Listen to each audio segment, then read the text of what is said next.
Fica então clara a diferença entre crer e acreditar? Sim. Quando se trata do credo, nós cremos, nós não acreditamos. Nós cremos em Jesus. Eu não acredito em Jesus. Então, é como se na atmosfera ou na dimensão do crer, nós precisássemos colocar a nossa vida naquilo. Enquanto que não acreditar, isso pode ficar também meramente no mundo da palavra. Pode Por exemplo, não acontecer. eu acredito em você. Isso. Mas até o dia que eu não te até o dia que você não me desapontar, não me trair, não for digno da minha confiança. Em Deus, a quem eu não vejo com os olhos da carne, eu devo crer. Agora, entrando um pouquinho aqui, padre, e já concluímos. Deste modo, o crer não pressuporia dar um passo rumo ao absurdo? Não, porque a fé não é irracional. Mas também não é calculada. Ela é suprarracional. Ela não exige o sacrifício do intelecto. De jeito nenhum. Eu nunca tive problemas de fé por causa do intelecto. Ela não é racionalista, mas também não é irracional. Ela é suprarracional. Ela não destrói a razão. Ela supõe a razão e eleva a razão para um nível que ela, a razão, não podia sozinha chegar. Para concluir, e aí a gente conclui, mas é que enquanto o senhor vai falando, as perguntas e as dúvidas certamente vão florindo, vão chegando.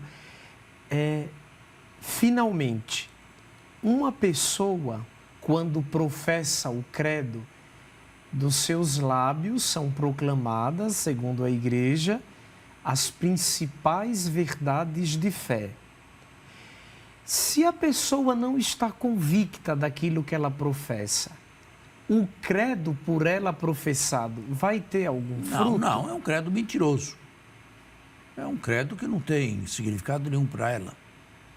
E o que fazer? A pessoa deve professar o credo só e somente só quando está muito resolvida na vida e ciente daquilo que quer? Enquanto ela confia em Deus, na graça de Deus e até mesmo num desejo de obter a graça da fé, a luz da fé, a virtude teologal da fé. Padre, o senhor também nos falou há pouco instante, que o credo, embora tenha em si as principais verdades de fé, ele não contempla todas. Não. Se o credo, ele é uma profissão e, portanto, uma oração tão importante na vida da Igreja, pergunto, por que a gente não o reza todos os dias? Não, mas ninguém é proibido de rezar o credo. Na celebração todos os dias. eucarística. A celebração eucarística se distingue nos dias feriais e nos domingos por maior solenidade. E o credo, para não ficar banalizado, acaba sendo restrito aos domingos e às solenidades. Nem nas festas Nem não nas se festas recita, não se recita o o credo. glória entra nas festas glória, e solenidades. Mas o credo só aos domingos e só nas solenidades, ainda que ocorram em dia de semana. Okay. Certo? Isto é o que eu posso e deveria dizer a respeito de uma profissão de fé. Existem duas profissões de fé, as duas são perfeitamente aprovadas, as duas podem ser rezadas e o missal contempla as duas também. Você pode escolher entre uma e outra profissão de fé, entre um ou outro tipo de credo. Tá certo? Okay. E agora, Também, não todos os dias, nós temos a oração dos fiéis. Também ela restrita aos domingos, praticamente. Não todo dia, para não banalizar. Mas aqui, infelizmente, não se entende o alcance. Antes do senhor introduzir no tema, eu acho que seria importante o senhor falar um pouquinho nas Sagradas Escrituras o que é uma prece. Como ela deve ser formulada, aonde ela deve chegar. Uma prece sempre vai a Deus. Ela pode ser uma prece de louvor, que é a mais desinteressada de todas, porque eu louvo a Deus pelo que Ele é, não pelo que Ele me faz, não por aquilo que Ele me promete. Eu posso orar num sentido de gratidão, de ação de graças, já é mais interessada, porque supõe um bem recebido. Eu posso orar a Deus pedindo perdão dos meus e dos outros pecados que são cometidos na humanidade, e posso preencher a minha oração com as súplicas, sobretudo aquelas que o Espírito inspira em cada um de nós.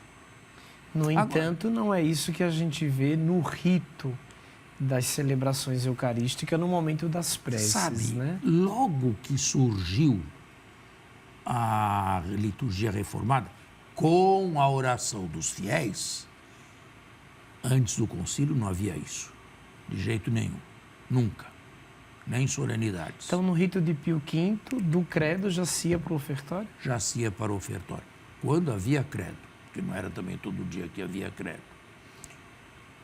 Nessas orações dos fiéis, o certo seria, em primeiro lugar, uma invocação pela Igreja Universal. Em segundo lugar, pelas igrejas particulares ou dioceses. Em terceiro lugar, para a paróquia, a comunidade viva ali presente. Em quarto lugar, pelos poderes públicos e por aqueles que nos governam. Em quinto lugar, por alguma circunstância especial, mas nunca, por exemplo, pela alma do meu avô, pela saúde da minha mãe. Isto não é a oração dos fiéis. Isto já é corrupção, corruptela da oração dos fiéis. Mas deveria seguir essa ordem e não constar de 18 ou 20 preces. O número não devia passar, a meu ver, de 7 ou 8. E curtas, porque às vezes eu vejo preces dos fiéis que tem 10 linhas cada uma. Isso não é mais prece, isso aí já é uma corrupção do que se ensina. No começo, quando entraram as preces dos fiéis, havia livros indicados. E ainda hoje há. Você pode procurar nas livrarias católicas orações dos fiéis para todos os domingos, para as solenidades, para as festas, as solenidades de Nossa Senhora, para os fiéis defuntos. Você pode... Tem inclusive um ritual que tem só de preces. É que, hoje em dia, poucos usam isso. Poucos usam isso. O que fazem? Inventam.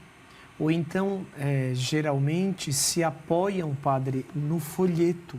Pois no famoso folheto dominical. Mas quem cria aquela oração no folheto?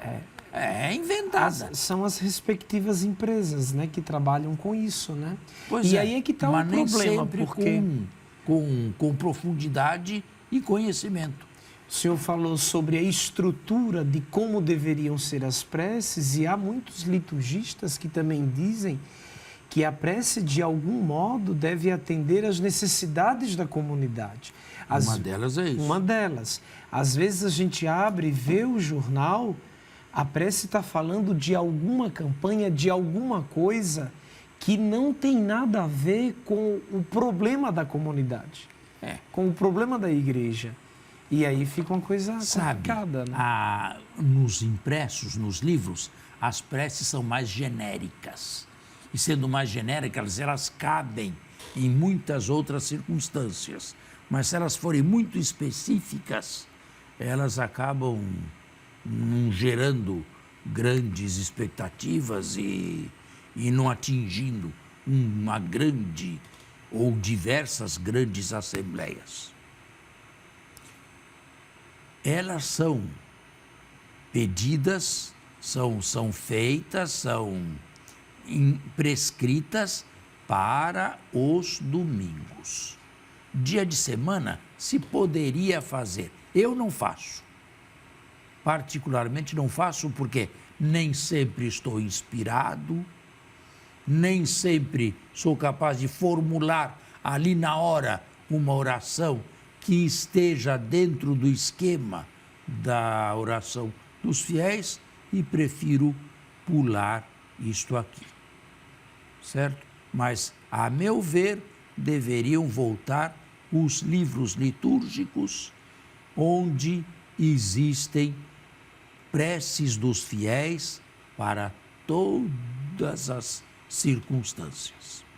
O nosso programa chegou ao fim e nós temos que nos despedir desejando a todos uma Semana Santa muito piedosa, muito fervorosa, acompanhando Jesus nas pegadas em direção ao Calvário, hoje com a procissão de Ramos, para podê-lo acompanhar também no Tríduo Pascal, que culmina com a ressurreição do próximo domingo. Até lá e muito obrigado. A você e a sua família, uma feliz e fecunda Semana Santa. Até domingo que vem, se Deus quiser.